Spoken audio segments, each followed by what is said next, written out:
নমস্কার সুধী ভক্তমণ্ডলী, রামায়ণ কথা চ্যানেলের অধিবেশন থেকে সবাইকে জানাই সাদর সম্ভাষণ।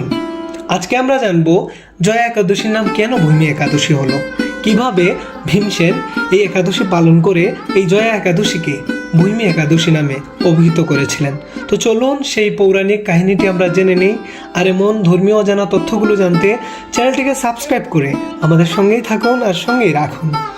পাণ্ডব জননী কুন্তী দেবী জয়া একাদশী পালন করতেন। তিনি একসময় জরাগ্রস্তা বা বৃদ্ধা হয়ে গিয়েছিলেন। শীতের দিনে এই একাদশী ব্রত পালন করা হয়, আর বৃদ্ধ মানুষজন শীতকালে এমনিতেই অনেক দুর্বল হয়ে যান।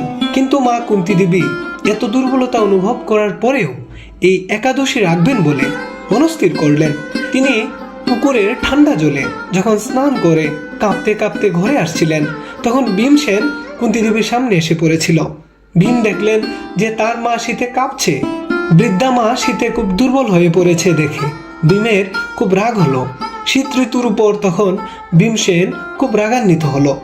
ভীমসেন তখন মাঠে লাঙ্গল দিতে যাচ্ছিল। এমত অবস্থায় সেই লাঙ্গলের ফলাটি বের করে আগুনে গরম করার পর সেই গরম ফলাটা জয় শ্রীকৃষ্ণের দোহাই দিয়ে পুকুরে ফেলে দিয়েছিলেন। তবে আশ্চর্যজনক ঘটনা হলো, সেই পুকুরে আর ঠান্ডা জল রইল না, বরং সেই পুকুরের জলগুলো গরমে পরিপূর্ণ হলো। আর সেই গরম জলের আবাসে চারদিকও গরম অনুভূত হলো।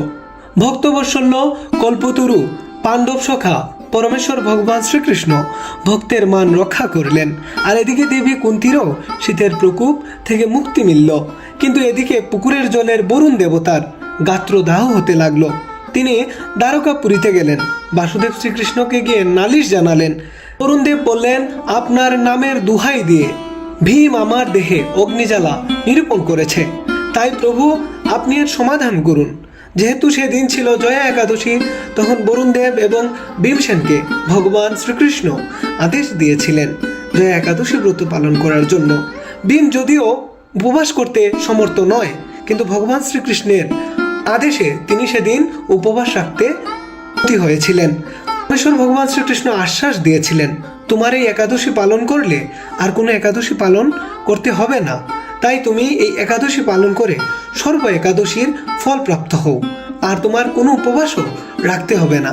তাই পরমেশ্বর ভগবান শ্রীকৃষ্ণের কথা যেহেতু ভীমসেন রেখেছিলেন, তাই জগতে এই জয়া একাদশীর নামই ভূমি একাদশী নামে অভিহিত হয়ে গিয়েছিল।